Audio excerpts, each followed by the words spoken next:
I'm Raya Clark. I'm a dietitian by background. I'm currently this really fancy title that nobody knows what it means. I am black belt faculty for RPI Academy, which is a really fun way of saying I get to teach process improvement for a paid job at Memorial Hermann. And I'm going to let Francis kick us off. All right. Oh, you guys can hear me well. Okay, I don't need the microphone, or do I? You do, maybe for online. Okay. All right. Hi, good morning. My name is Dr. Francis Onwuchekwa. I'm clinical pharmacist by trade.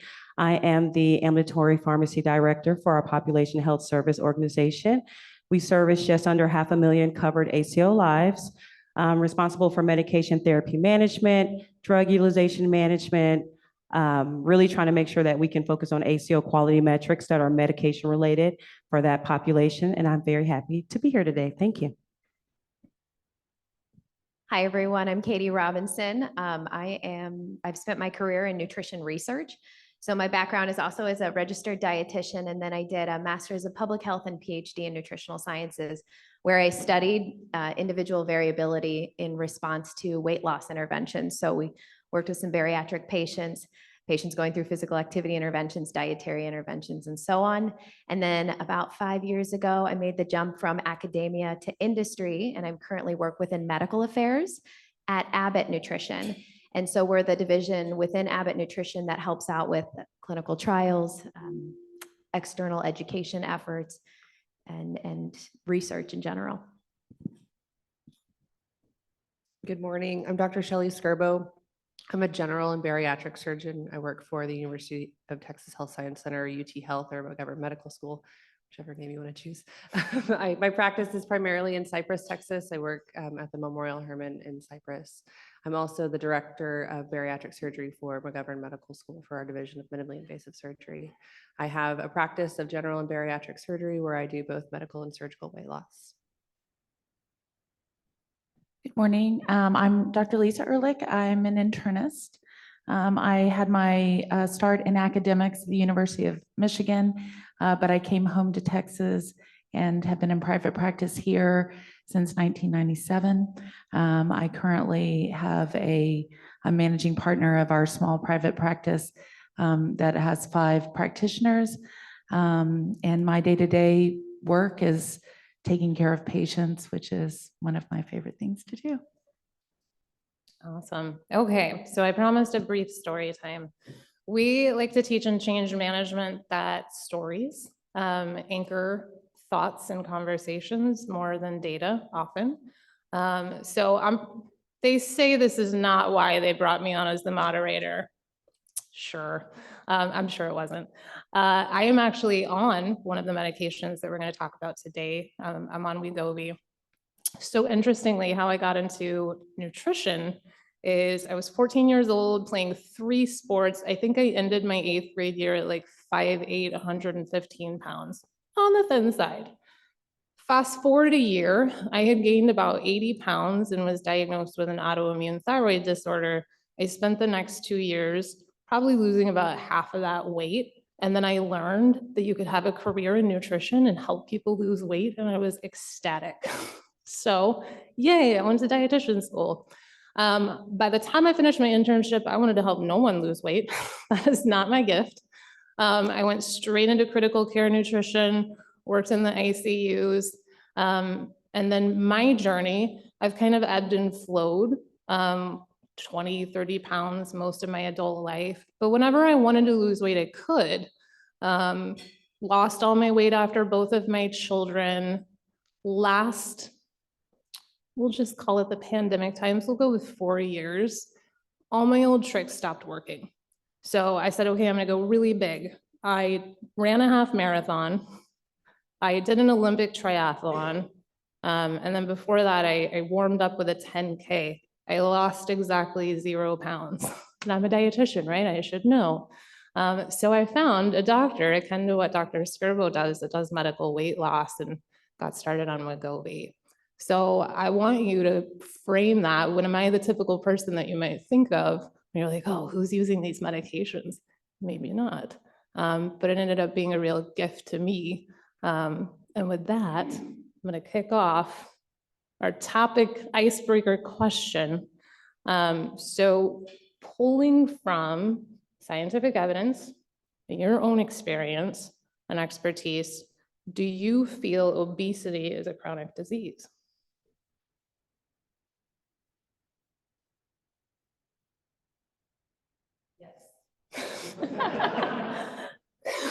Could you expand on that? It's absolutely a chronic disease. And once somebody's body has had the signals and markers for obesity, it's really hard to just turn it off. It's hard with just dietary changes and exercise changes and lifestyle changes. And I tell my patients, it's kind of like punching a hole in the window and then trying to control the temperature inside the room with just the thermostat. You might get there for a little bit, but until we patch that hole and really change the entire system, it's difficult to have a sustainable change.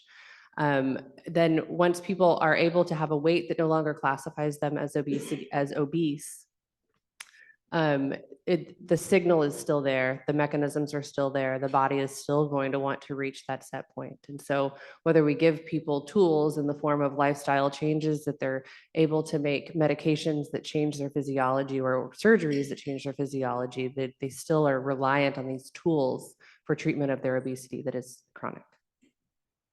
Yeah. Do you want to? So I think Dr. Skirbo probably said what everyone here is thinking. Definitely, and I think one of the great things is obesity is probably getting the recognition it deserves as a chronic disease.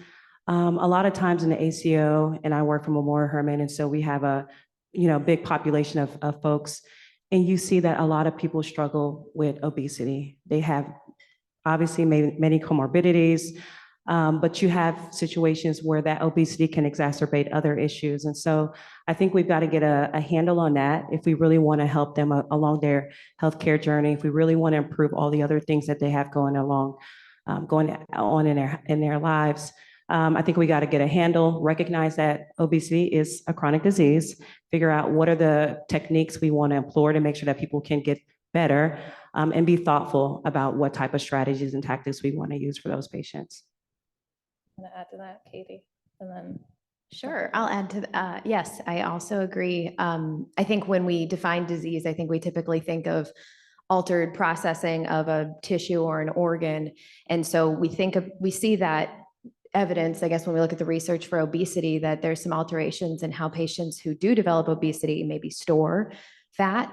Also in the inflammatory response, right, with those swelling of the adipose cells, that they can get larger, they're able to store fat in different ways than maybe the general population. So I think when I think about disease, and that I think it fits that bill. I think the other question I ask is it similar or different to other things that we call diseases, such as diabetes? And I think there's not very much argument that diabetes is a disease, even though it has a large environmental as well as genetic component. And I think with obesity, it kind of falls in this, is it a risk factor or is it disease?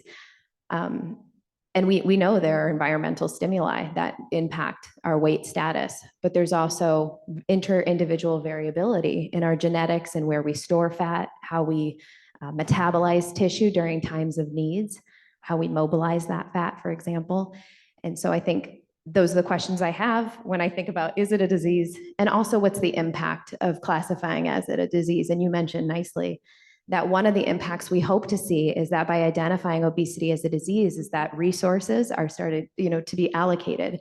Hopefully new innovation and technology we're going to talk about today, new innovation and medications are developed. Hopefully that's been taken very seriously. On the flip side, we hope that it doesn't lead to increased stigma. And I think by identifying the underlying pathophysiology of obesity, we're actually bringing awareness that this is not just a willpower issue. It's not just something that some individuals struggle with because of that lack of willpower. There is an underlying pathophysiology that's associated with comorbidities, like you mentioned. I totally agree with, I guess we're all on the same page. We're not going to have an argument. This is a chronic disease for sure. And I think of it like I think of hypertension. I wouldn't treat my patients 3 days of the week for their blood pressure. It's really a 24/7 treatment strategy. And of course, we bring in, all the environmental things to try and get our patients to do when we're treating high blood pressure, but it's all of those other things as well. And the 24/7, I think as we talk about these drugs today, one of the big differences, back to what Raya was talking about earlier, is, there is a direct correlation to Diet Coke intake and body mass index. It's 0 calories, right? So what are all the other things going on in the brain, and dopamine and all of that? So the 24/7 and these treatments, not surgery and these 24/7 treatments tend to be really the only things that work permanently, just like treating somebody for high blood pressure. Again, not 3 days a week, it's 7 days a week. I love that. Can I take all of you home with me? So really quick before we dive into some more fun questions, you should all have gotten with your badge a QR code, and I see some of you have already made good use of it. So go ahead and scan it now. We have some polling questions for you. And then I'm going to come back to the results after a couple more questions. So specifically, Dr. Scarbo, can you briefly describe kind of because it sounds like you do the medical and the surgical, all the things, what weight loss methods are available, including bariatric surgery, and then on the medical side? So it really depends on a few factors. 1, your BMI, 2, your comorbidities, and 3, your goals, desires, and tolerance, right? So medications are approved for anybody with a BMI of 27 with obesity-related comorbidities, hypertension, diabetes, spine arthritis, sleep apnea, et cetera, or a BMI of 30 without those comorbidities. Surgery is similar, 35 with comorbidities, 40 without. Does that mean that if you're 35, a BMI of 35 with hypertension, you have to have surgery? Absolutely not, right? That's a discussion to have between you and your medical provider about what the right option is to do. And some people will try medications for a bit, lose some weight, realize they're not hitting their goal, and then choose surgery. Some people will choose surgery right away. Some people will try medications and have great success with that and sustainability, and continue on that path as well. That's an individualized conversation, and it should be a shared decision that's made between the patient and the provider. The surgeries that are available, we typically have 4 in the United States that insurance provides coverage for. That's the lap band, the vertical sleeve gastrectomy or the gastric sleeve, the Roux-en-Y gastric bypass, and the biliopancreatic diversion or the duodenal switch. Which one of those surgeries is right for an individual, again, depends on their comorbidities, their other surgical history, their tolerance in their mind of surgical risk, and desired or needed weight loss. Thank you. That was very comprehensive. And then just broadly opening this up for the panels, I know Dr. Ehrlich, you hit on this, and all of you did to some extent. What are your thoughts on the interventions we currently have? And maybe our physician partners can go first, of being a lifelong intervention versus, okay, well, if your blood pressure gets better, maybe we'll give you a trial off the medicine. How do we approach this with our patients today and now? Yeah, so that's a really good question. I think the natural history of the diagnosis of obesity is really telling on just as we talked about earlier, as with hypertension, we don't really see hypertension get better over time in people, in patients. In fact, it's quite the opposite. As patients age, they tend to need more blood pressure medication. It's not related to their BMI. I think it's the same. It's a similar thing with overweight and obese patients that we treat these more chronically. And we really do look at this as lifelong. This isn't sort of a recovery mode. And I think it goes back to the whole process as we were talking about brain and dopamine, and obviously culture and what we're surrounded with is a big part of that as well. And I think probably our folks at the other end there can talk about those things for sure. But yeah, this is lifelong. I don't think anyone just sort of turns on a switch. And as we talk about these medications, I guess Bydureon came out probably 9 years ago. So for the GLP-1s, we now have that amount of evidence, but we haven't really looked at it yet at what are the long-term, do patients just lose their weight and then we take them off the medications? I have a feeling that's probably not going to work. But I think the studies have yet to be shown on that.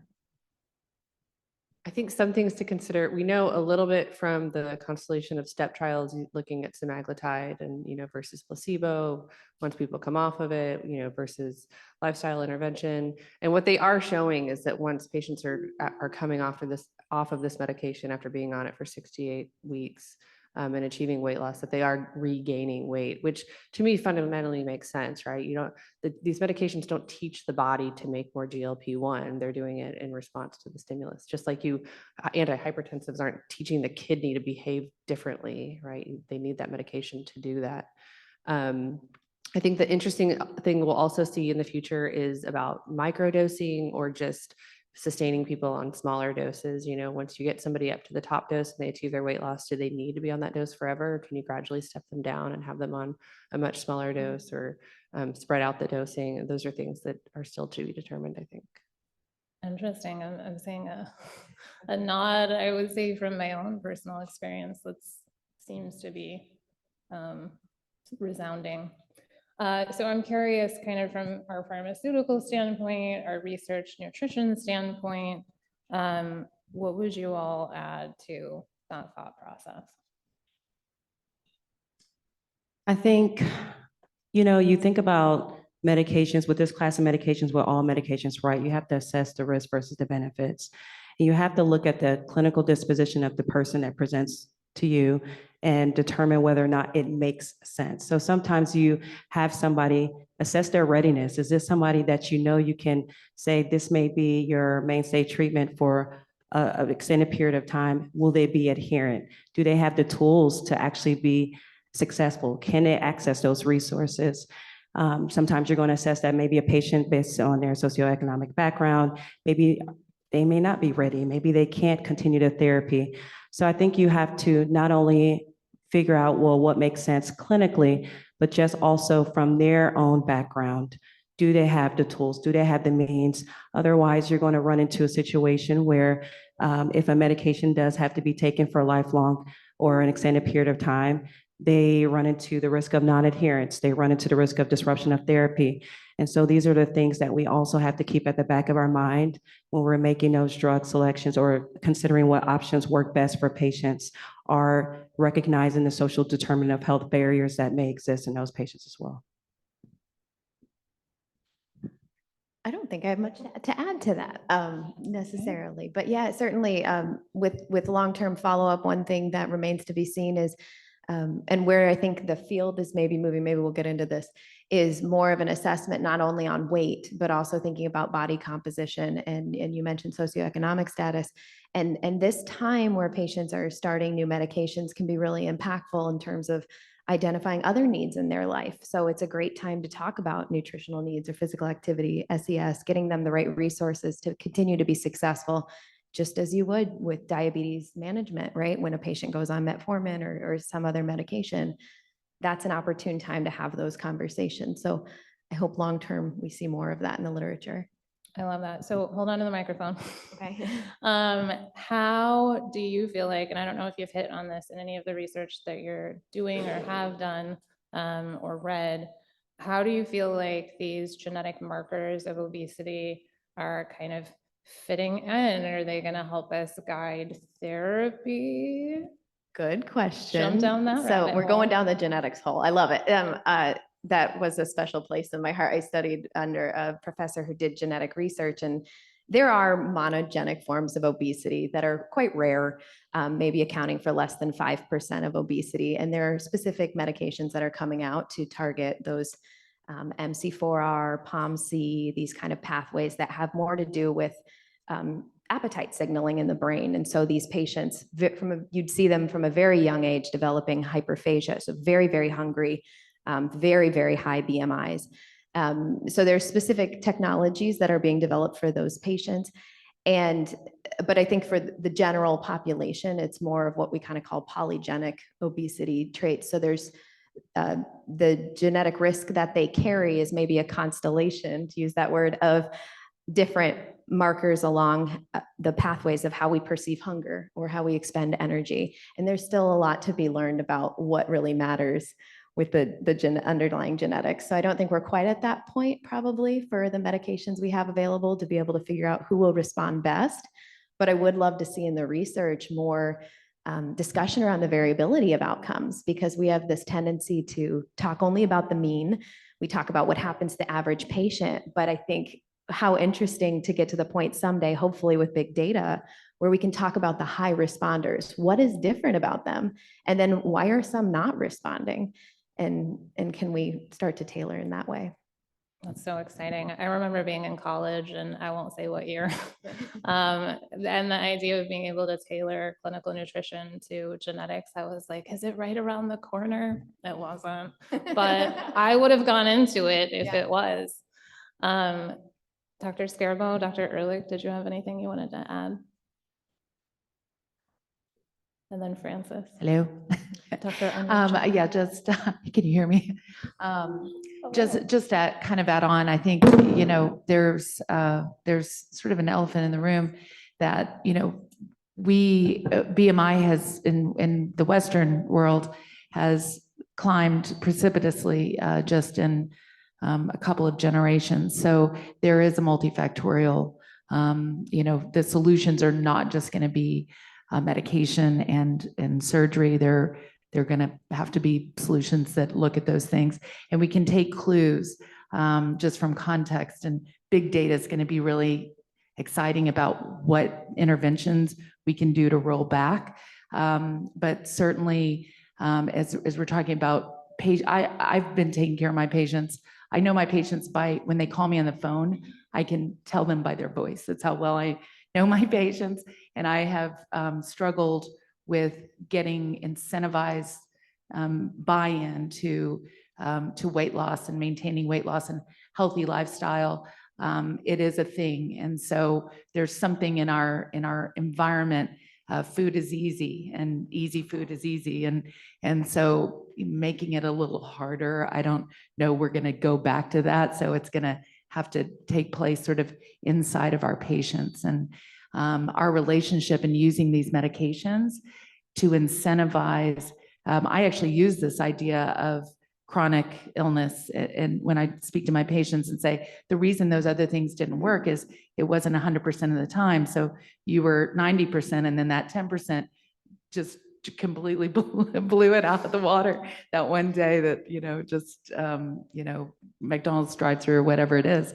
So I think that this is psychological. Maybe one of the maybe missing pieces up here is sort of a psychology as well. And how do we incentivize and empower our patients to be partners in this, and so that these are additive and not really the cornerstone of how we're treating our patients.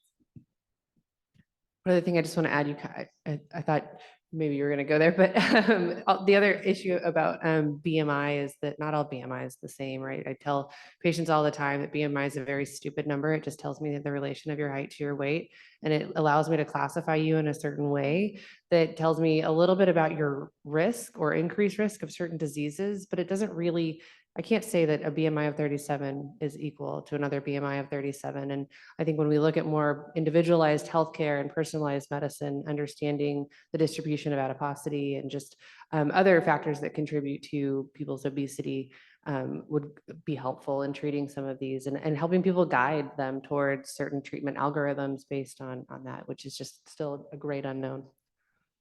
I didn't even pay her to say that about BMI. Bless you. And the only thing I'll add to that, I love hearing a practitioner acknowledging that the BMI can change from culture to culture, from demographic to demographic, because I know how I felt when I saw that first BMI chart, and I said, who developed this?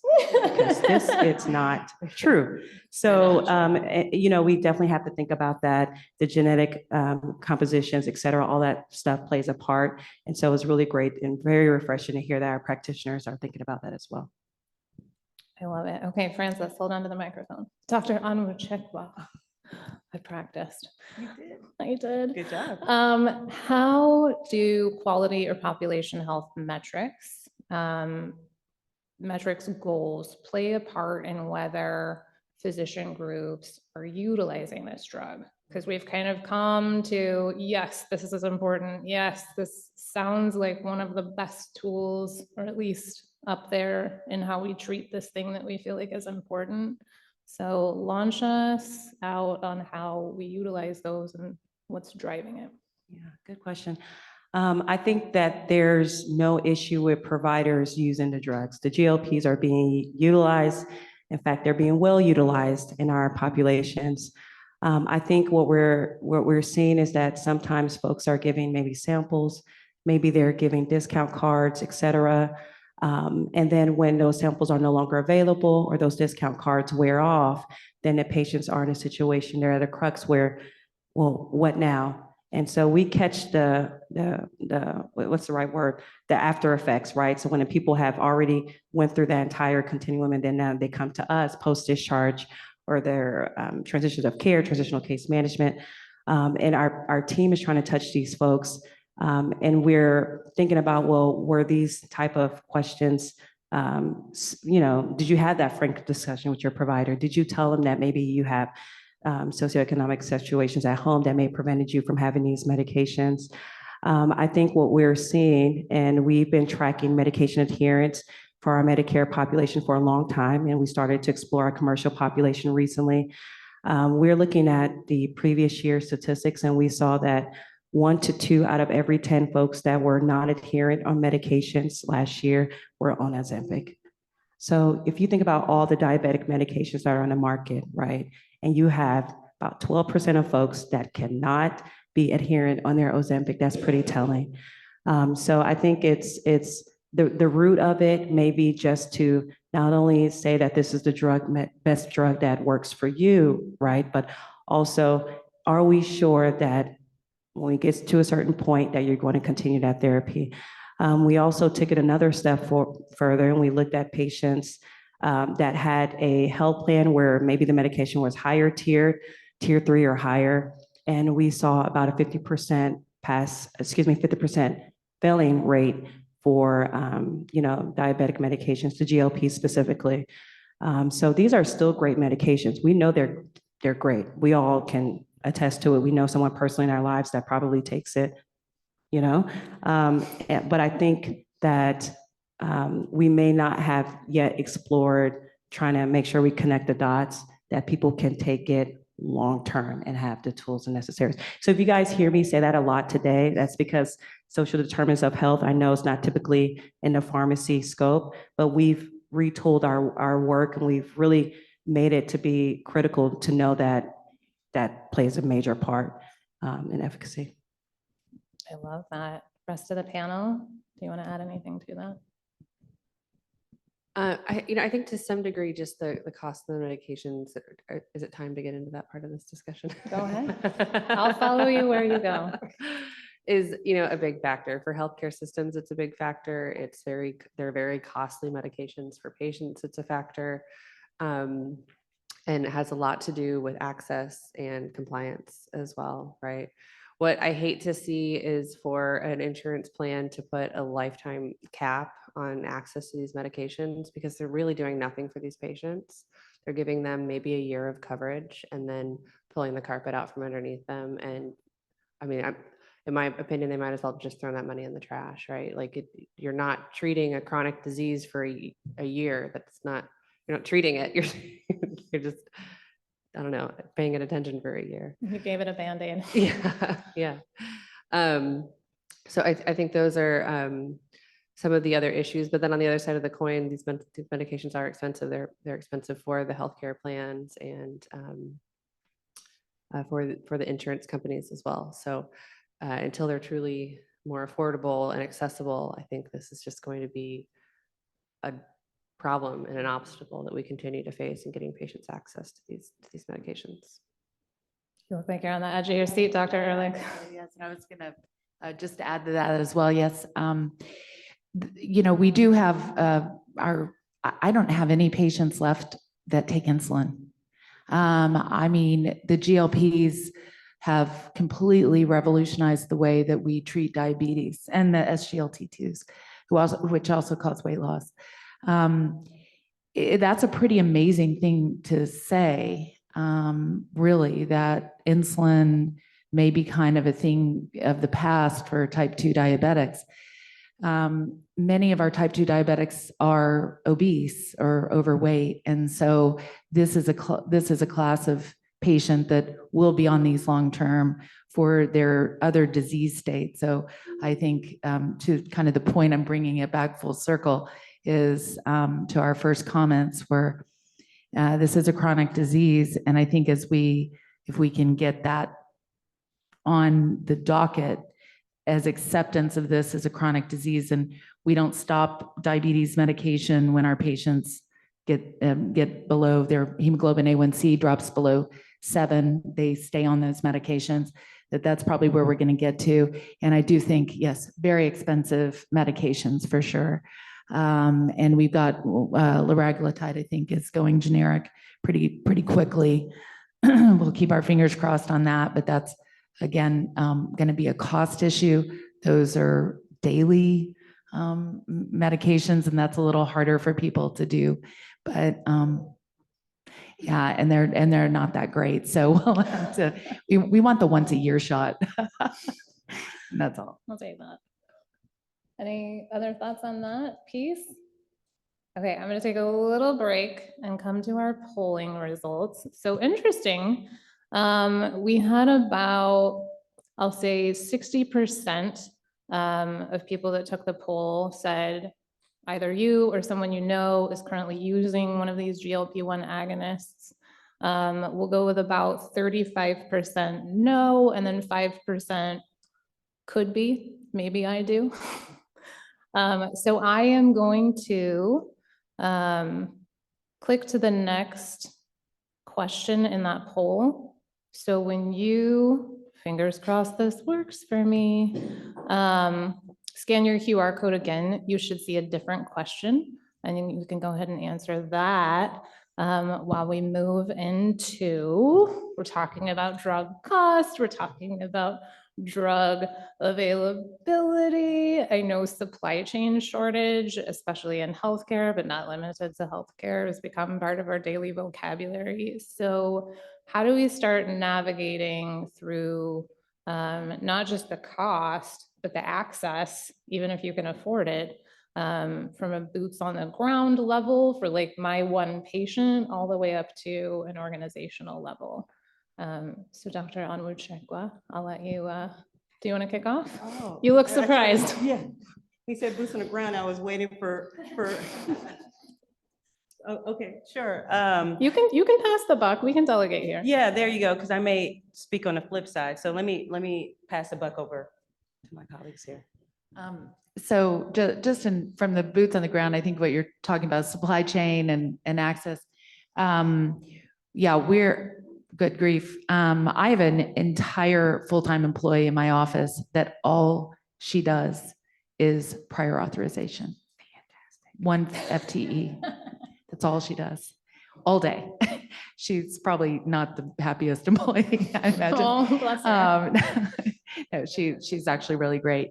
And she likes a fight. And so that's really what it is. But, you know, we're you know, prior authorization and I know you guys probably have talked about this a lot, is, you know, it's a utilization tool. And when you're boots on the ground with the patient, it's very frustrating. Going back to chronic disease, why should we have to prior authorize something that was authorized last year for a chronic disease? Or as in the case of these drugs, the more expensive they are. We also see this with our rheumatoid arthritis drugs. Sometimes I have to authorize them every 3 months for a chronic disease, and you know, patients don't have access. So going on and off of these medications is not ideal. The pricing mechanisms hopefully will reach that, and you know, manufacturing, and I'm not going to get into Adam Smith economics here, but all of that supply chain and manufacturing goes into what's available. These medications will meet where we need them if the pricing is correct. If the pricing becomes, too prohibitive for people to be on, then manufacturing goes down, supply chains. I think we had an issue with supply chain mostly because we were using these in obesity, and then our diabetics weren't able to get the medications. And I mean, that was really kind of a nightmare, like switching from Mounjaro to Ozempic to, compounded pharmacy for our diabetics who really needed these medications. The cardiologists are using these medications as primary. I mean, the cardiologists are using GLPs because of their cardiovascular benefits. So all of a sudden, everyone's trying to rush through the same door. I think those things will even out for sure, but that's how it looks, boots on the ground. Yeah, the other struggle that I see patients have, or that we experience, is we're able to get, the first dose, and then when it's time to escalate them to the next dose, it's not available. And so then they're kind of stuck at this plateau, not being able to progress, or they will try to get creative. They can get the first dose and the third dose, but they can't get the intermediary. And so then they're going to a compounding pharmacy to be able to get that dose to get them on the progression, which is not my preferred method. Obviously, I would prefer them to be on a medication that I can guarantee exactly what is in it. But it's also psychologically very challenging for these patients. They get on a plan, they have a prescription weight loss pathway that is working for them, and then they no longer have access to these medications, and it's this feeling of despair of all of this work that I've done, all of this progress that I've made is going to go by the wayside because I can no longer access this medication that was really changing things for me. And then dealing with the psychological implications of that is very challenging. Just some of the issues that we've had as far as Saxenda or liraglutide becoming generic, hopefully this fall, which would be really fantastic. It is a once daily injection. It doesn't do as well as semaglutide in head-to-head trials for weight loss, but it is a pretty good weight loss medication, and having it as a generic will be, I think, very helpful for a lot of people, and especially people that don't have insurance coverage for it or never would have insurance coverage for it, can't pay for it. So it allows an entire different socioeconomic bracket access to this care, which is fantastic. The current issue with it right now, though, is it's still under patent. So they have decreased production of Saxenda over production of Wegovy. That's Novo Nordisk that does that makes those two medications. So Saxenda is just very difficult to find. They've put all their efforts into making Wegovy to keep up with the supply chain demands of that. And so we're kind of at this lull of being able to access that as well. And so someone mentioned about the conundrum we're in right now, where we have providers that may be prescribing the medication for a different disease state or a different indication, and then we have this shortage. So in my past life, I worked for a health plan, and so I want to offer that perspective. The health plans are trying to make sure that they can extend their reach as much as possible. So they can't make it available to every single person. So if you have people that maybe are at the cusp of a BMI, maybe you have celebrities that hear about the medication and they flock to it. You have people that are prescribing it for diabetes when it's comparable agent that's actually FDA approved for weight loss, and we get in that situation. I think the health plans have to be thoughtful on, well, what can we do? How can we place maybe criteria on some of these medications so that we can free it up for the people that actually need it? So you don't have a situation where people have been tagged to take this medication, and so that diabetic, where this medication is essential for their daily living, they no longer have access to it. So I want to recognize the situation that these health plans are put in to make sure that they can extend their reach to as many lives as possible. But then also on the flip side, for me now being on the ACO side, trying to support the health plan, but then at the forefront is the patient, right? And so making sure that the patient has access, making sure that they have a health plan that offers a formulary that's very rich, very robust, that has these drug options available. So one of the things I would also challenge folks is to to review formularies and see what do they have that's available. If there is a supply chain shortage, if we know medication is not readily available, is there something that's covered? If we offer medication for a patient and we haven't equip them with the support needed, like a designated PA person in our office, which is fantastic, by the way. And so if we don't have that and we kind of write the prescription and patient is left in a situation where they can't get it filled, then you have to go back to their provider.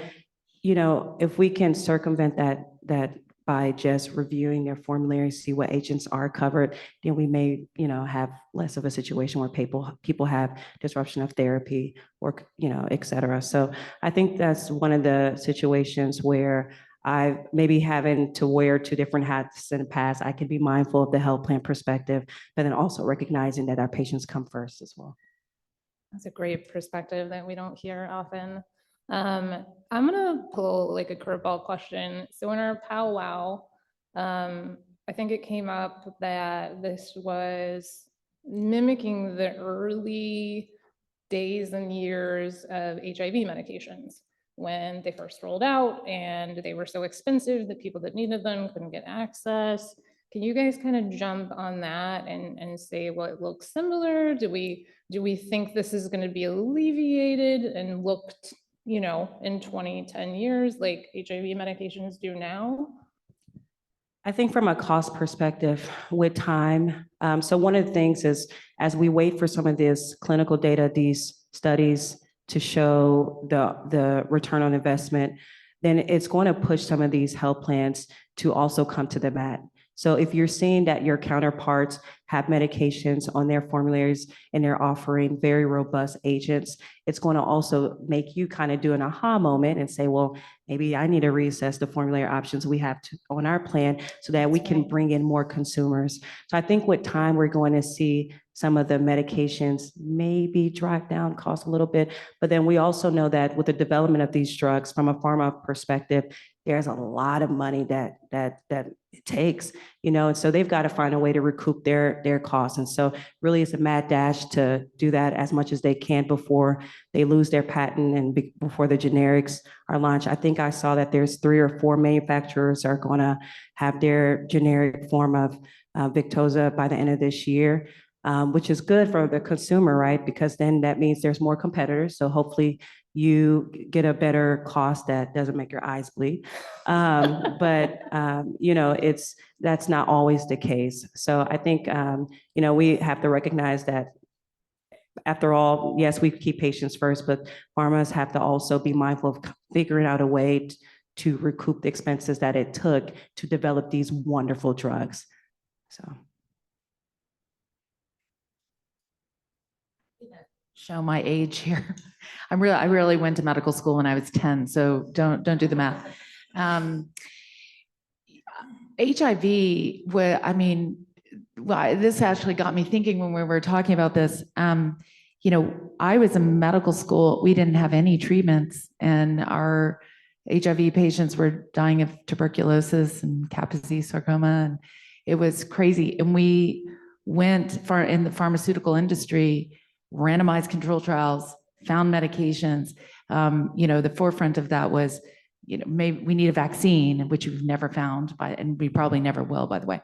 But therapeutics are so amazing, and they happen in such rapid circumstances. It just really went fast. You know, AZT, no one even, probably a lot of people, our medical students have never heard of that. But look where we are with the multidisciplinary, and now we have a chronic disease that we have preventative medications, all of that. So I think that this class of drug is opening a doorway. I think Eli Lilly's coming out with a even more super potent. I think it's also not very well tolerated, but it looks like that what. Yeah, which I think is like 20% of people are like, no, I'm good. But it actually, I think this is really exciting where pharma demand, public health, all of it comes together, looking at the individual patient, randomized control trials, which we need to see how to effectively use these. And then connecting on the carts of what like we did with HIV, harm reduction, which was a psychological idea about how we can change behaviors around that. I think there are a lot of correlates to obesity as well.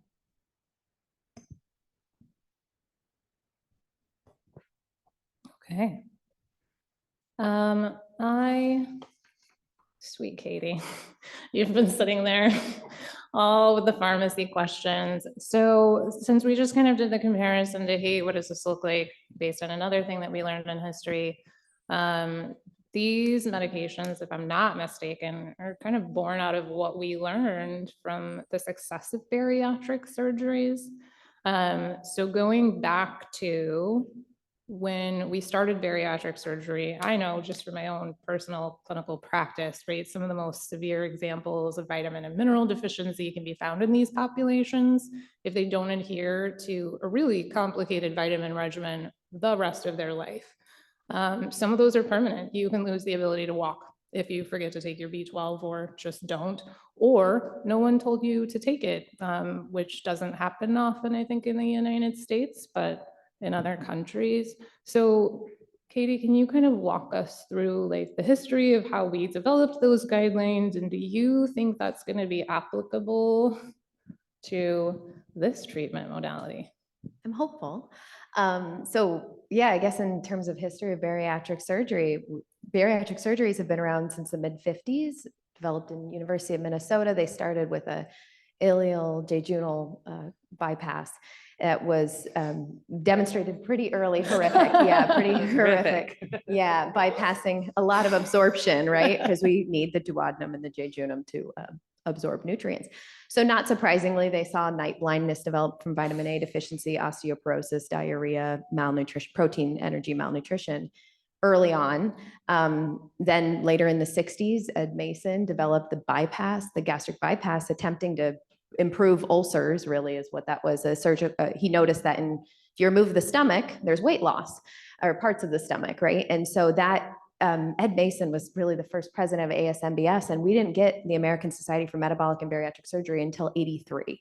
So we're talking like a 20-ish year gap between when we started to do surgeries in patients and observe these nutritional deficiencies to when a society was founded, and then subsequent guidelines that mention nutrition. And those have gotten much better, but it took quite a few years to get up the nutrition strength. And this is consistent across nutrition research in general. Unfortunately, it lags behind the innovation and technology in many of these different disease states, including obesity. So with bariatrics, we know there's an importance of protein as well as micronutrients, and it's difficult to achieve, impossible to achieve micronutrient intake through dietary intake alone once you've removed the duodenum, especially for gastric bypass. A little bit less with sleeve, but they still struggle. So those are extremely important. And then also the effects on appetite. So one of the reasons surgery works, it's not only malabsorptive, but there's alterations in these nutrient stimulated hormones, including GLP-1. And so the recognition that GLP-1 plays a role in satiety and hunger has been known for many years. It hasn't been until recently that the medications have, well, I guess the diabetes, they've been around a bit longer, but recent indications in obesity. So I'm hopeful that the research comes, but just so everyone in the room is aware, we do not currently have dietary guidelines for patients who are taking anti-obesity medications of any type. If we look at the literature, it would be assumed that protein is going to be extremely important for these patients, because when they lose weight, they also lose muscle mass. And that's physiologic, right, to some degree, because if you have less weight that you're trying to support, you're going to lose some of that supportive muscle. But unfortunately, the literature is all over the place, and it varies based on what medication they're on. So if we think about their total weight loss, anywhere from 11 to 50% of that weight loss is from lean mass, including the muscle. And that's the question, is how does it differ by which medications are out there? Hopefully we'll get into innovation later. There's some that are seeking to improve this, but there's also individual factors. There's aging. We lose 3 to 5% of our muscle mass anyway over a decade as we age, and some studies have shown that that's higher in different ethnic minorities. And so that question needs to be on the front of our mind. And so I think protein is something that is discussed, as well as micronutrients, because they're having patients who take these medications have significant reductions in dietary intake, including intake of micronutrients. So really key that prescribers are, if they don't have access to a dietitian, that they're asking their patients, you know, what does your intake look like? And going beyond just eat better to talking about, hey, we need you to focus on high quality protein. You need to make sure you're getting enough of your micronutrients. So making sure fruits and vegetables are prioritized, potentially supplemented in the future as we learn more. And then also fiber is another that comes up in the literature. So maybe I'll pause there because I see you have some thoughts. No, that was just awesome. You know, I think in general, just to oversimplify it, when you're losing a substantial amount of weight in a short amount of time, the concern for micronutrient deficiencies, the loss of muscle mass, the development of sarcopenia should be on everybody's mind. I treat these patients similar to my surgical patients, and then I monitor their vitamin levels before and during treatment, and tell them to take at least the minimal supplement and then tailor based on their vitamin levels as I periodically check. I do encourage rather a higher protein diet, as well as some resistance training to help with that sustainability of muscle mass as they're losing weight, because we do know that is the substantial portion of what they lose as they have that rapid weight loss. That's kind of my current treatment right now, but it's well said that we don't have a recommendation and we don't really have a guideline for these patients. I just kind of treat them like a surgical patient that I'm anticipating quick weight loss. Yeah, it's true. We do not. In fact, if you look around, you can tell, I guess, I'm reticent to say this, but there are some people taking these medications who really don't need to lose weight. It's kind of the new anorexia, and they have muscle wasting just like anorexics. So, you know, it's easy to see in the influencers and, you know, Hollywood types. I mean, you know that they're not jogging to lose weight. But what I do, and this is not based on research at all, but just knowing that my patients are eating less, is actually combine this with the Weight Watchers Freestyle, which is one of the most intelligent moves. In the old days, Weight Watchers was entirely points based on calories. So like a cookie and a banana were the same amount of points. The new Freestyle actually makes the banana free, and, you know, because you don't overeat bananas. Like nobody ever ate a whole thing of bananas, right? That's not a challenge. I mean, it's probably happens, but I don't see it often. But the nice thing about that is it's very protein based. It also gives you points for sugar alcohols, which are 0, you know, calories. So it's smart. And if people can keep up with the points, you're not trying to lose weight again, you're decreasing your calories, but you're maximizing, you know, fish and chicken are free. And on the Freestyle, and fruits and vegetables are free as long as they're prepared in a certain way. So it really pushes the protein and fiber back to, I hadn't really thought about that, but it also leads people away from the junky things that, because if you eat, Wernicke encephalopathy is, I mean, this is like something I would never want to see, putting somebody on these medications, and you've probably seen it. Not on the medications, but I've seen it certainly with bariatric surgery, even with like an endoscopic sleeve gastroplasty. Can you explain what that is for our primarily non-clinical? Wernicke encephalopathy, that it's a deficiency in thiamine, and it can cause aphasia, memory loss, difficulty speaking, death. Yes, death. Non-reversible, right? Actually, If you catch it early enough? with a early enough diagnosis, suspicion, and very high doses of thiamine can sometimes halt or reverse some of it. I had one patient in training that we did an endoscopic sleeve gastroplasty, which is where we plicate the stomach in on itself. We don't actually remove any of the stomach.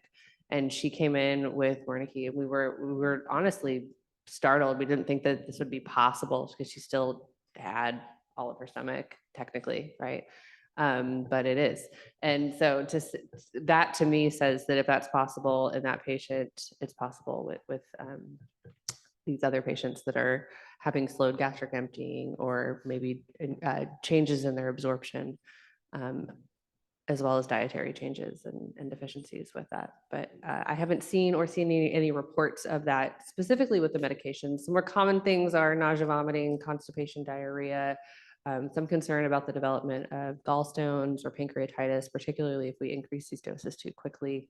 To me, the gallstones are, I mean, I take out gallbladders all the time, so, and I take them out all the time in people that have obesity. So it's kind of, were they going to happen anyway? Maybe did these medications maybe exacerbate symptoms that were already there and you know, just 2 years down the line, maybe. So to me, that's just not a big concern for using these medications. Yeah. I heard Weight Watchers, and so just to show the impact of weight loss medications as a sidebar, we know Weight Watchers, or maybe Slim Fast, I think it's Weight Watchers, has been built on that point-based system. And recently, I believe that they're now introducing medications as part of the therapy. And so that was one of their wonderful tidbits, was they didn't have to lean on medications, but they've seen that to catch up with the times and to remain a player when it comes to weight loss, that they also have to make some adjustments and accommodations. And obviously, Katie can better speak to that, but I think that's pretty telling when we hear about that. Pretty sure I saw a Facebook ad where Noom was doing the same thing. Sorry? And Jim. Oh, that's Yeah, terrifying. that is. Sorry. I think one other thing you notice in a lot of the product inserts for these medications is that it does acknowledge this needs to be done along with diet and exercise. But when you go to the clinical trials that have been published, there's very little description. And as a dietitian, that's what I'm looking for. Like, what do you mean? What does the intervention need to look like? And when we look at the trials that have looked at changes in dietary intake in response to the available medications, there's only about 11, 15 so studies that are available out there. And the way that they look at it is just change in energy. So energy was reduced anywhere from 18 to 36%. So that's great. But again, what's the quality of the diet? What are we cutting out? Yeah, exactly. Is it things that are further stimulating GLP-1? So maybe you feel like more full. So maybe you're avoiding protein, or are you avoiding fat? Is it added sugars? What's the quality change in the diet? And I think there's only 1 or 2 studies that have even looked at macronutrients. So again, we're far removed from the micronutrient conversation that was identified pretty early in bariatrics. And I'm not sure if that was a timing thing, because that was also when we were there was a boom more so in nutrition during that time, because there was a lot of efforts towards optimizing nutrition for war readiness in the decades previous. So is that the question? We just need more nutrition focus around this area. It's a good point. I think so. I think to the Weight Watchers shift and incorporating medication, it was incredibly smart on their behalf. And it also reflected a recognition that diet or dietary changes are important, but the role of these medications in actually impacting change is paramount as well. And so they really shifted themselves from a lifestyle dietary recommendation brand to a medical brand, which I think was genius on their part for surviving. Right? How do you stay relevant? First, just my own humble opinion, not a PhD dietitian like Dr. Robinson here, but like Weight Watchers has been really smart for a long time in the way they went about their plans. That's actually a brilliant idea to kind of use that in your practice. I know my own doctor has looked at me and said, if you're not resistance training 3 days a week, and I can tell, I'm going to stop writing you a prescription. Like, she's just cold. But I've been worried about my own intake. I don't feel like I'm getting enough of the right things. And I've said like, hey, can you check my, just, am I anemic? Like, what's cooking here? Do you guys monitor your patients in any way for just those more obvious nutrient deficiencies?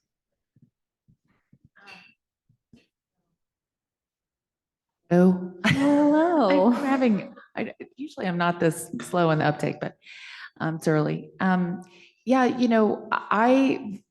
vit, you guys can probably speak more to this than I do, but vitamin supplementation, I find very difficult to understand the literature on that. And clinical outcomes with, maybe I'm just a little slow, but I just, for instance, vitamin D, we know that vitamin D deficiency actually results in a lot of different things, but vitamin D supplementation doesn't really, in most of the studies I've seen, doesn't really fix those things. So, what do I tell my patients? What I do is I sort of do a whole, I'm checking vitamin D now because of some of the Alzheimer's observational studies, but I honestly don't do big, long panels. I would if I did weight loss surgery. For my patients that get weight loss surgery, I definitely follow more things. But with these drugs, before I even start them, I talk to my patients about nutrition and exercise. And I give the examples of the cachexia and unhealthy parts of, we're going to take all of the healthy things that are going to come along with this. Your joint health is going to be better when you lose weight, so you can move more. And people do. I think that we have some observational data that shows that people are moving more if their knees don't hurt or their back doesn't hurt. So all of those things actually will go in. But the reason that we don't see these studies is they are hard to do. It's easy to measure BMI. It's just a really easy for a randomized control trial, which is what we always need. That is the gold standard. They're expensive to do, but to work out the biases, cultural differences and BMI and all of that, it needs to have a little more thought. We need big studies, but big data should be able to help us if we can manage that. I think BMI, weight, coming off of medications, all of those endpoints are really easy to measure. Some harder things to measure that we do within our weight loss practice is we look at body composition. So using like a BIA, if you go to the gym, there's like that scale that you hold on to with the little electrodes, and it'll tell you muscle mass, fat composition, and you can track those over time as people lose weight. You can see that they are losing a lot of their muscle mass, and then discuss more resistance training and efforts to do that, or even tailoring the diet a little bit around that. Some of the studies around it are difficult to follow or do. And the other option would be like RMR, looking at your carbohydrate consumption and production. I feel like it's not good enough to direct clinical practice. So we've kind of abandoned it. Some practitioners in our practice still use it. I don't find as much value in it as other things, such as hunger, like subjective hunger, weight loss, change in BMI, reduction of medications. Those are the things that are just easier to follow. And one thing that comes up with body composition too, and this is again kind of pointing back to the bariatric literature, is that was also seen in some types of bariatric surgery. So eventually over the years, we've gotten better data and understanding about body composition changes. And that's why protein is called out in the ASMBS guidelines. And they're really only aiming for a minimum of 60 grams of protein. So that's like 2 5-ounce chicken breasts. It's not that much of a protein to achieve after bariatrics, because again, their intake is so low. They do not feel hunger in the same way. And it's still difficult to achieve. So studies a year out have shown that less than 50% of post-bariatric patients are eating 60 grams of protein a day. So it's no wonder that their muscle might be compromised over a long period of time. And so there's something to be learned from that. And then also weight loss interventions. So if we look at the pounds lost trials, or just the dietary weight loss interventions, not obesity medications, they've also shown that protein needs might need to be 50% above the RDA. So your RDA is at 0.8 grams protein per kilogram per day. You might need 50% more on top of that in order to maintain and support your muscle mass and not develop sarcopenia, because those studies have been done also. A really nice study looked at 200 patients with obesity and just asked them, how many times have you yo-yo dieted? How many times have you gone up and down? And they call it weight cycling in the literature. If you want to look into it, they don't call it yo-yo dieting, but and they asked them, how many times have you lost 10 pounds and then regained it intentionally or it was mainly intentional weight loss. And they found that the group that had weight cycled 5 times or more, their sarcopenia rate was 49%.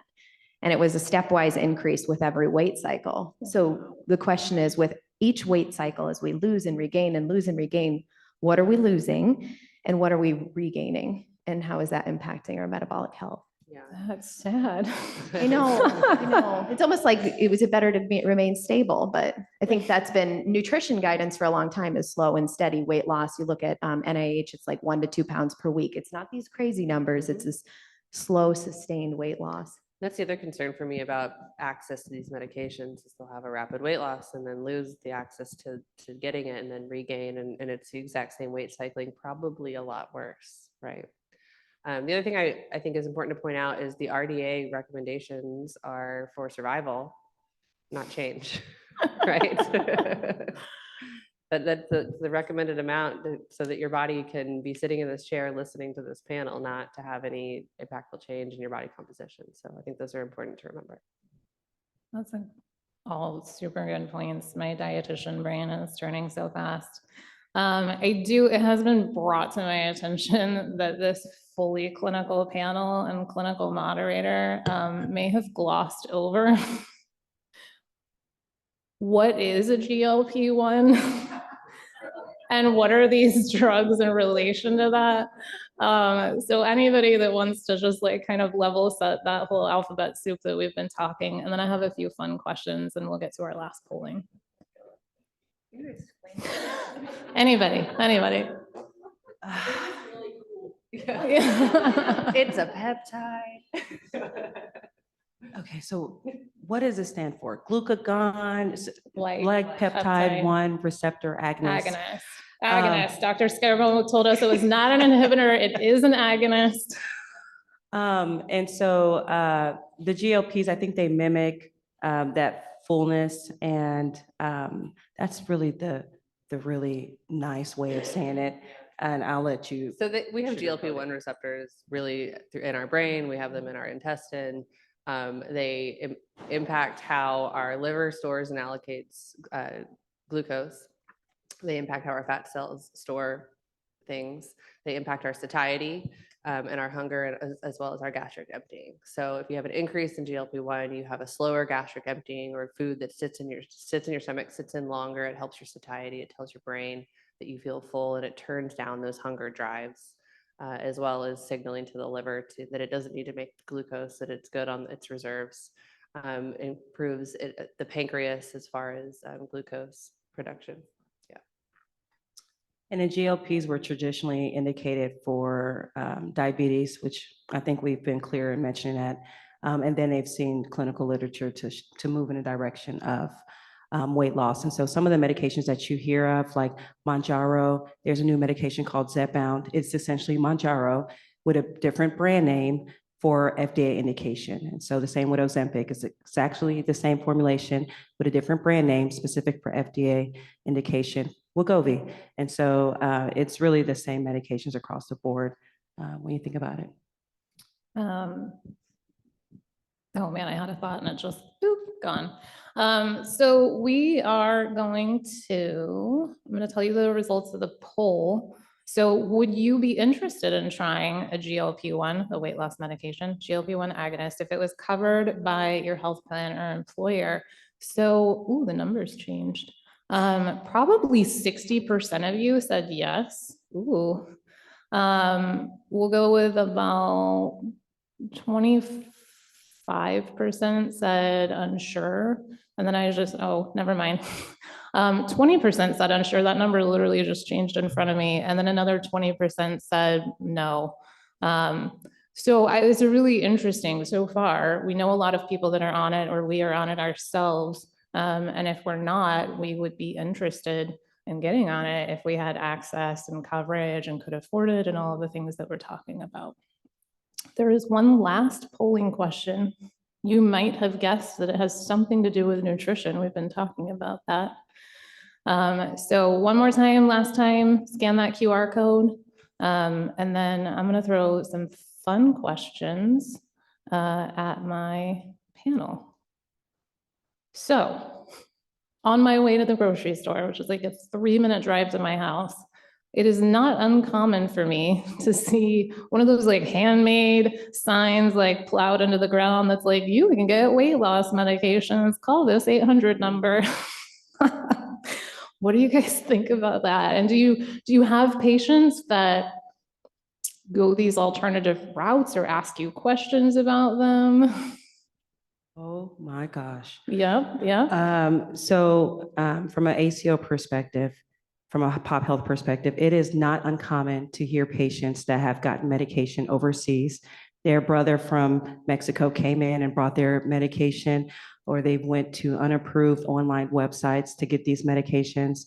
So I think from a med therapy management perspective, we're constantly trying to educate on making sure you use FDA-approved medication and trying to make sure that they understand that US sets pretty high standards when it comes to drugs. So we're concerned about efficacy and we're concerned about safety. And so if these medications are international or unapproved websites, obviously they haven't been vetted and approved by the appropriate, domestic regulatory boards and organizations. So we probably would not encourage you to stay on those medications. So we're always deferring to the provider and asking the patients, please connect with your PCP or specialist to make sure that this is appropriate. And very likely you may have to discontinue this drug. And then we try to figure out, well, what are the barriers that are preventing you from getting access to this medication in-house, here at home? What do we need to do to kind of help guide you and get you on that journey? So I think we see it all the time. We struggle with it. Unfortunately, when we think about quality performance from a pop health perspective, the CMS and other regulatory boards, they're not concerned if you got it overseas. They want to make sure that you're taking it the right way. You've used your benefits, you went to the right pharmacy, et cetera. And so we're certainly trying to make sure that patients understand the importance of that and try to get the best medications, not the little sign that you see passing by the grocery store, because it has thumbprints and it has dust and it has dirt on it, and probably that's not where you want your medications to come from. So It might steal I your think- identity as a bonus, Right, exactly. So that's a very good question. So I get it, right? These medications, if you don't have insurance coverage, can be up to $1,500 a month, which is not realistic for the majority of people. Even with like Zepbound right now, without insurance coverage, you can get it with a coupon from Eli Lilly for $5.50 a month, but that's still out of range for a lot of people. So looking for a more financially affordable option, I understand the reason that people want to do this.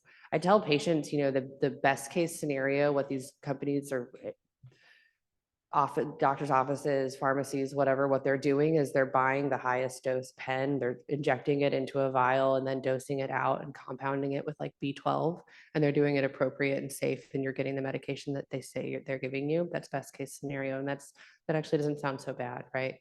But worst case scenario is they aren't giving you anything. They aren't giving you what they say they're doing. They're not doing their internal controls to guarantee the safety of the medication. And nobody's overlooking this, right? Nobody's saying, yes, they did everything correctly. Yes, you got what you said that you got.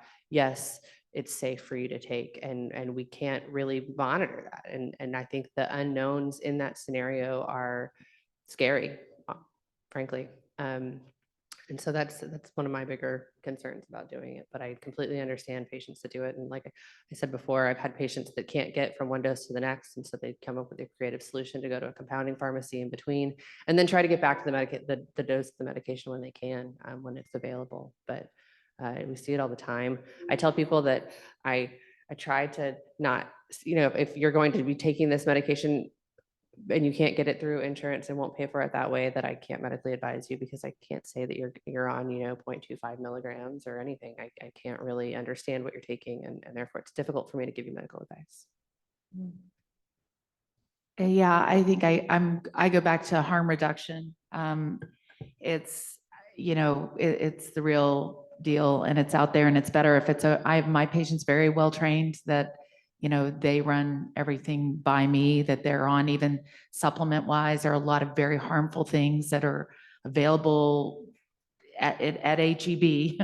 And so I have my patients very well trained that they run everything by me. I look at the ingredients and I make sure. But I'll be honest that I do prescribe, a compound pharmacy requires a prescription.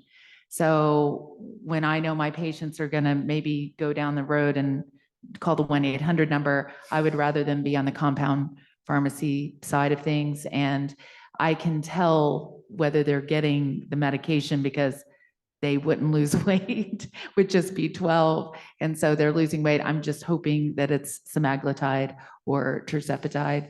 And I feel like the pharmacies that I use, I vet them. But it's it is opaque where these are manufactured, where they come from. And the lawsuits are in place right now to, from Eli Lilly and the pharmaceutical industry to shut these down. And I think it'll take a year to wind through the courts, but I think they probably will. And then, we won't have that problem anymore. But for now, it actually is filling a gap for people that just really can't afford the medication for weight loss. For diabetes, we're almost always getting these covered. It's a really interesting perspective too. Okay, maybe one more fun question and then we will go to Q&A. If you could look out 2, 3, 5 years from now for your kind of what's in your sphere, your profession, wear whatever hat or both hats you'd like, Dr. Onwuchekwa. What do you think the impact of these new tools in the management of this chronic disease of obesity, what kind of impact are we looking at? Paint us a world. Ooh, I know. So I didn't prepare you for that one. Yeah. So, looking forward 5 to 10 years, I'm hoping there's enough. We have clinical literature out there. I'm hoping that we have enough clinical literature that can be added to that to push a lot of our payers and health plans to offer these medications. So drug access is something that's near and dear to my heart. I think when we look at employer-based health plans, they tend to have really rich formularies and really employer satisfaction is at the forefront. So they're making sure that they're being mindful to offer these drugs. I think with our traditional health plan settings, the structures may not necessarily reflect that. And so we see that the access is disproportionate between what we see in employer space versus maybe what we see with regular health plans. And so I think with time, if there's enough studies out there that show that there's been a reduction in readmission or ED utilization or a reduction in bariatric surgeries, a reduction in other healthcare burdens to the system. And maybe these health plans have seen that some of those costs have been offset by having GLPs on board, that maybe then everybody will catch up. Because one of the resounding themes we keep hearing over and over this morning is that this is a chronic disease. This is something that's a lifelong therapy. And it really, excuse my language, sucks to have to do a PA for a very short-term period and then have to redo it. So as we gain more acceptance, as we have additional conversations like this, where we can challenge the way people are thinking about this medication, then with time, hopefully 5 years down the road, it's not uncommon to see the lifelong medications there at a more digestible cost price tag. Because I think some of the ones that they have currently, the phentermines, the Contraves, the ones that are that been on the market for a little bit longer, those are tried and true, and their price point is much, much lower than the GLPs. I think it doesn't make it any better that we have the celebrities and we have the people that are out there that are taking the medications, and they probably don't need it. Or maybe, well, let me back up. Some folks obviously do need it. Some folks may be using it leisurely, et cetera. So I think hopefully with time, within that 5 to 10 years, we can just see the access expanded so more people can gain access to them. I like your world. Dr. Robinson? Okay, so optimistic if it happens in 10 years, but I do believe the role of nutrition will grow in the area of obesity medications, just as it did in bariatrics. It's standard of care for all bariatric patients to see a dietitian before and after bariatric surgery. And I would hope that the field of obesity medicine goes in the same direction where we have tailored nutrition guidance always being provided. I would love a world where no prescription was ever written without also an accompanying nutrition and physical activity intervention that is ideally driven by guidance that optimizes screening for malnutrition. So I think that's important in these patients.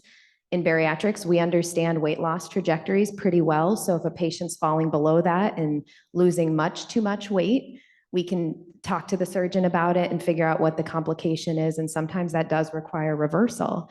And I think in obesity medicine, it would be great to see the same charts. How much weight is being lost and when is it a concern? When does a dietitian get involved? And I think it would be great to see standard of care. Anytime a prescription is written, a nutrition intervention is also discussed, tailored to the patient that helps them to meet their needs for protein so that it's convenient and their micronutrient needs are covered also. I also like your world. I think you just made a case for more dietitians, which I love. Nicely We done. do need so many more. To add, what can I add that hasn't been said? So I think the main issues would be the access and the affordability, understanding how it goes along with our patients that have surgery or have had surgery, I think would be better as well. And I think having this as a multimodality therapy for the treatment of obesity is something that's still at the cusp, and some of the limitations of it are cost and accessibility. Beyond that, I don't know that I have much more to add. You guys made some pretty great worlds. I have, yeah, this is going to be, this is going to be a wow world. I'm also an optimist. I think I'm a realist as well. So somebody once said that, optimists don't really get stuff done because they think it's going to be okay, and pessimists don't get anything done because they think it's going to be terrible. But the realists are the ones that get things done. But so this is more of an optimist thing. And really looking back at how the sugar industry created our current culture of eating. And this was, the American Heart Association, fat is bad. You can't have any fat. And so this happened in our lifetime, at least in my lifetime. And there was a pivotal shift, and it didn't have the proper moderation, everything in moderation. And so sugar, anything fat-free, I just tell my patients this: if it says fat-free, it's probably bad. Because they put all sorts of other things in it. So stay away from that. So how I would look at something really optimistic for the future is that these medications help us change the culture of what we live in. That food becomes a different, it's not now the cornerstone of us making ourselves feel better, whatever we're using it for, that understanding that dopamine rush that sugar and these carbohydrates give us, and it's a survival technique, but the availabilities of these, the McDonald's looks different, and that we're talking 5 to 10 years, the sugar industry changed fat in much quicker timing than that. So I think it's possible to really, it's going to take, from our standpoint, physicians and practitioners. We need dietitians, by the way. I didn't pay her to say that either. We're in Harris County. It is hard to find, and even with telemedicine and everything, it's very hard to find a very good nutritionist who can speak to patients about their own. I know my patients very well, boots on the ground. They need somebody who understands all of the things that you guys do. to actually bring them into this. But I think boots on the ground, we can get our patients to change their habits over time. It's always my goal. I only have one smoker left in my practice, so it's doable. Tobacco is really, really addictive. But we were able to do this, and you can see people are smoking less. So, maybe vaping more, but we need to stop that too. But I do think that it's possible. I don't think it's really a pipe dream. But we all have to kind of, all of the industries have to come together on this. I don't see it as a pharmaceutical solution. I think pharma is going to be a tool that added to all the other things will actually make that change. I have one more thing to add. Oh, okay. Just came to me. But I think really what we need to see is the widespread recognition of obesity as a chronic disease. The consideration, just like bariatric surgery is not a cosmetic surgery. These medications are not for weight loss. They are for the treatment of obesity. And having that as a cornerstone of how they are viewed in the public with our patients by our healthcare systems, I think is really kind of the first step to all of this. I love it. So a paradigm shift and a culture change, one of the hardest things to do, but you're right. Possible. Okay. You guys have been brilliant. Absolutely brilliant. Round of applause for our panelists so far.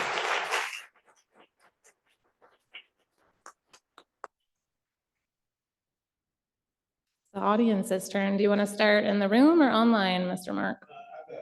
So we've heard about macronutrients and micronutrients, billions of glutamine. Do you want me to run a microphone over? Hold on. I'll just come up. Come on up, Mark. Get in there. What I haven't heard about is the microbiome and the importance of that. So they've done these great experiments with mice, and they've done a fecal transplant from a skinny mouse to a obese mouse, and the obese mouse gets skinny. So is that just they produce more GLP-1, or is it something probably much more complicated than that? Ooh. And where does it fit in? I'm going to add a tag onto that question, which is, do we think these medication interventions might influence the gut microbiome? Why am I not surprised to hear that question from Dr. Biscone with his infectious disease microbiome background? I think that's She did her homework. I did. I think that's a really, really good question. I think, you know what?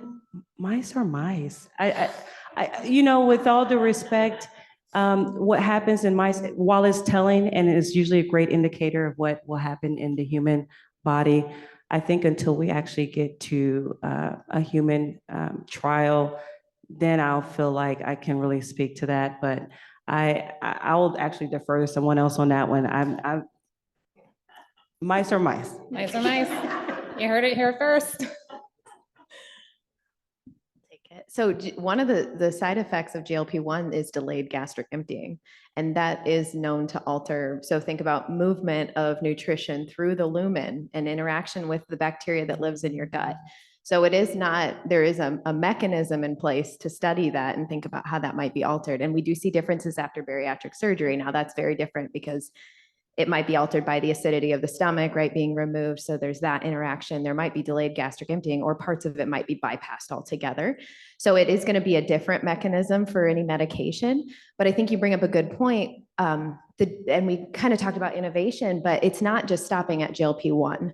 So they're talking about these more as nutrient stimulated hormones. So they're looking into GIP, glucagon inhibitor protein, glucagon and GIP, as well as GLP. So we're getting like di and tri agonists that are coming in combinations of medications that all play in the nutrition kind of space and the gastrointestinal space. So it's a really interesting question.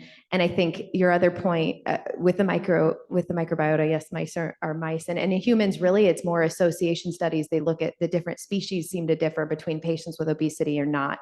So there's been some that have proposed, well, maybe this species is better at energy harvest from the food. And so they're able to pull more energy out of the food that you consume. And that's why people gain weight. Some will say, oh, it has to do with hunger signaling and fiber. So they'll say more fiber. Some studies have found improvements in satiety. So is it that? What I can say from a nutrition background is across the board, we struggle with fiber intake. So I think it's less than 5% of the US population meets fiber intake needs, which is It's probably about just the dietitians. 14 grams. Yeah, so 14 grams per 1,000 calories. So let's say it's like around 20, 28 grams of fiber that you need in a day, and less than 5% of the population is there. And we know that that prebiotic fiber is an energy source for the different bacteria that live there. So I think it kind of is along this vein of we don't know what we don't know necessarily, but certainly in the bariatric literature, fiber is discussed. Fiber has been evaluated in the just dietary management of obesity. And we do have questions around the medications and how those might also alter needs. So exciting. And I don't know the answer, but hopefully hopefully it comes. Did you want to add? Yeah, I'm really slow. You know, we are such complex organisms. I mean, really, the human body is so complex. And when we get down, when we're trying to do research trials, outcomes, it's very difficult to, and I think this is why some of the nutrition literature is so confusing, is that it's hard to unbias. There's lots of confounding factors, tremendous numbers of confounding, which don't occur in mice. They're just in a box and they, you know, have little pellets and stuff.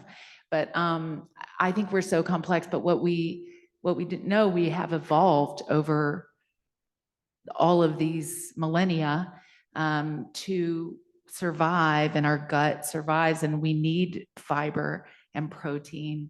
And I have this conversation with my patients all the time. Eat a fruit. Like, just eat a fruit. And even my diabetics are like, can I eat fruit? Because Scott, yeah, well, And then they'll yes. wolf down a bowl of ice cream and be like, fruit, the Please. sugar's too high in fruit. That's exactly right. I mean, eat a fruit. And so fruits and vegetables and protein, and it kind of goes back. I'm like a, gonging drum, but this is where we came from, hunters and gatherers. And so we can take some clues from that, because we haven't evolved so quickly to, McDonald's and the sugary drinks, got to get those out of, refined sugar is not a food group, right? No. That's what I heard. Fats are necessary. So this is where, fat bad, sugar good. I don't know how they got away with that, by the way.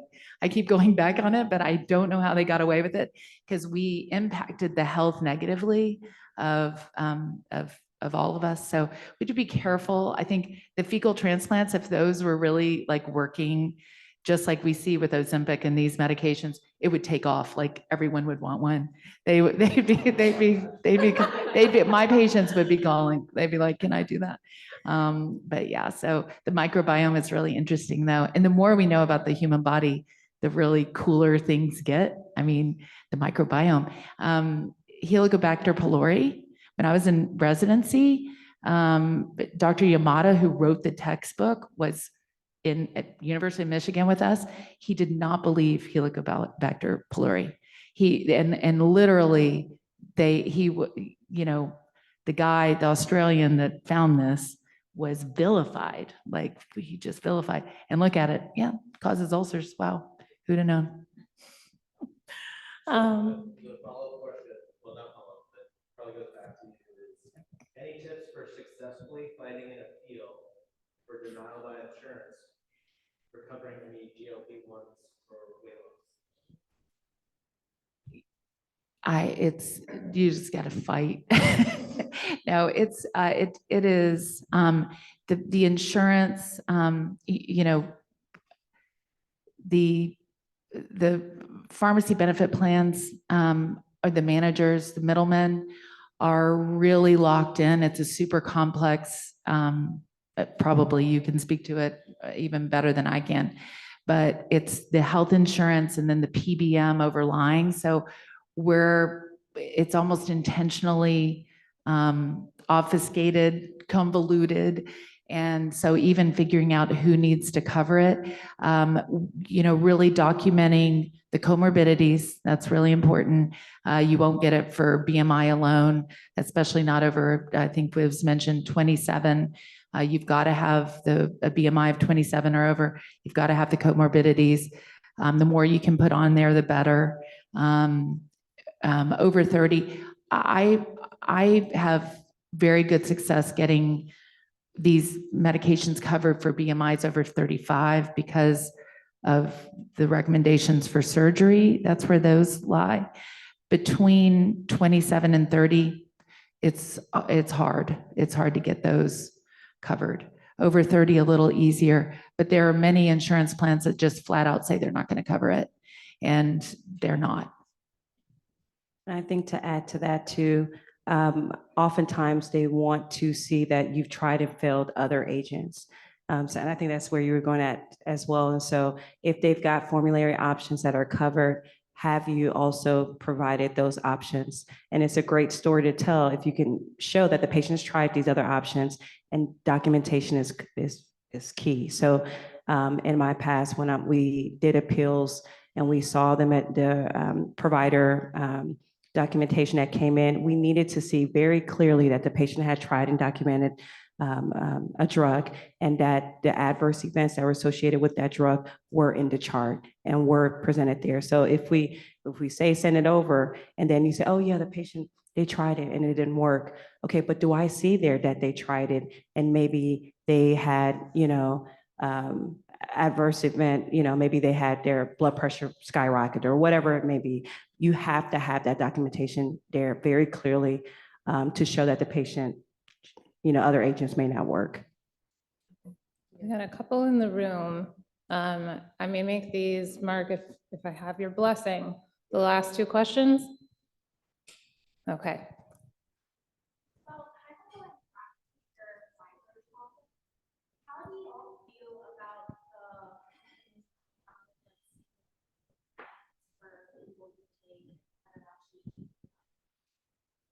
Yeah, so very good question. There's a lot on the market that has been, promoted the benefits of it. It's hard. You have to look back at what evidence each individual company has to support whatever claims that they are making about their product. Because as you mentioned, when you're eating a real food, there might be other components in it that are not going to be available once you process those.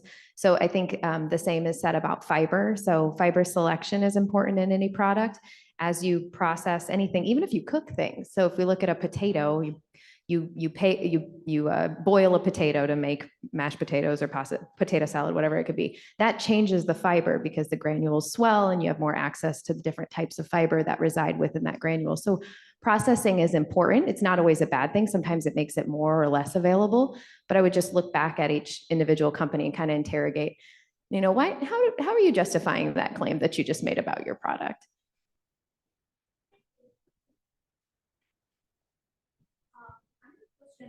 As we talk about obesity as a chronic and dealing with it when we move forward as a healthcare and plus pharmaceutical.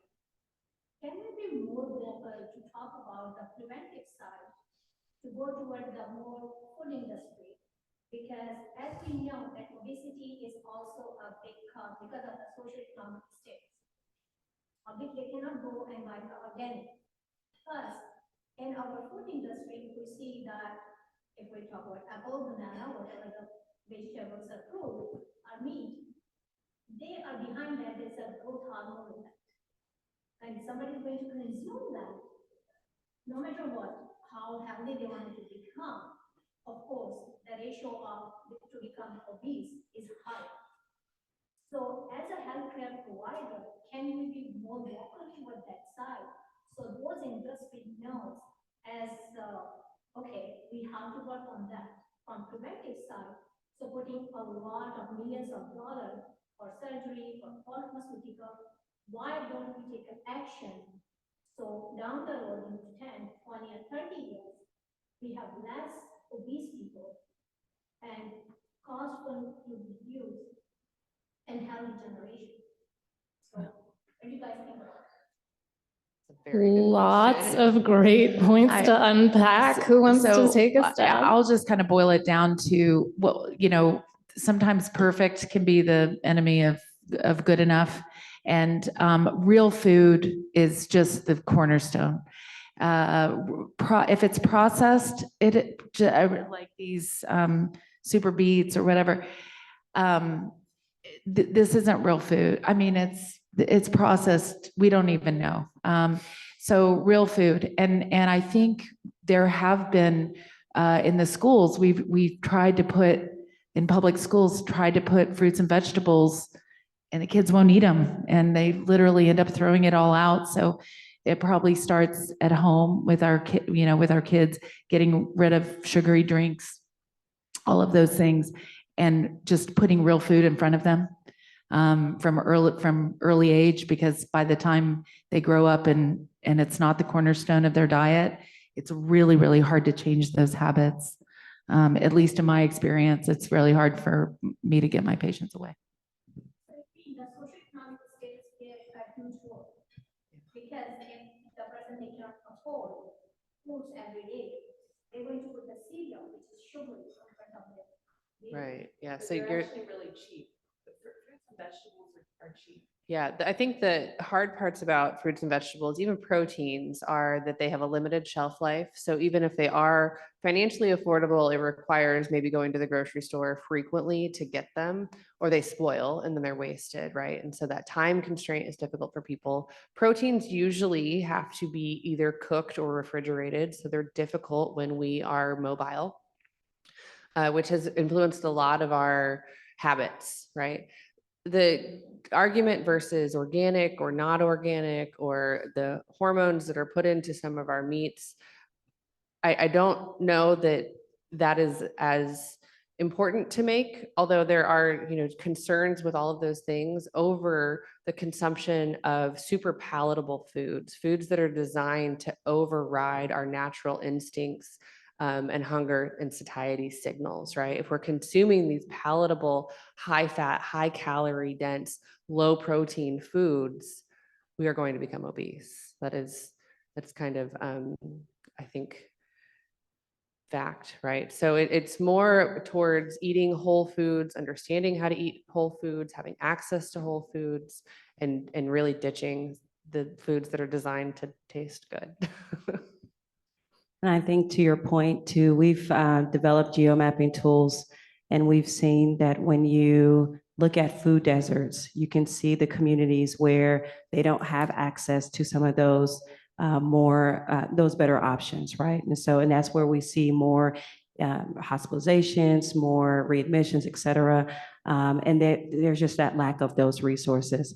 I think it's important to overlay that with the resources that are available in their community. So from a case coordination or case management perspective, different entities have, case managers that are tasked with trying to connect with these patients and try to promote healthy eating, try to engage our dietitians and our health coaches to kind of help them along their continuum in that journey. It's something that we recognize, I think from a healthcare perspective. And to your point, we've just got to be more vocal about it, identifying those tools that can help us. I see what members are at risk for those, try to get them early on so we can hopefully mitigate and avoid, a readmit, et cetera, in the future. But at the core of it is, how do you empower those folks? How do you give them the resources so that they can have access to those things? Because one of the things we see is we have patients that if they're choosing to keep their light on and to go pick up their medications, do you know what wins every single time? They're going to go pay that light bill.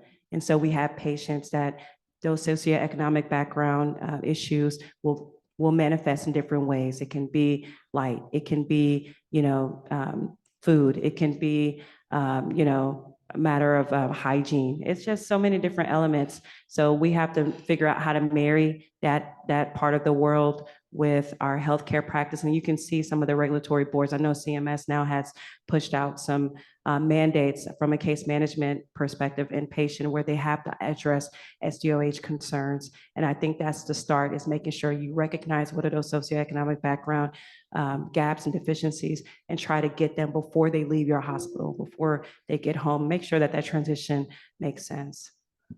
That's fantastic. I know we're just at time. I want to thank all of you, including our virtual audience, for your attention and your questions. I want to thank our brilliant panelists for their expertise, their time, and sharing that with us today.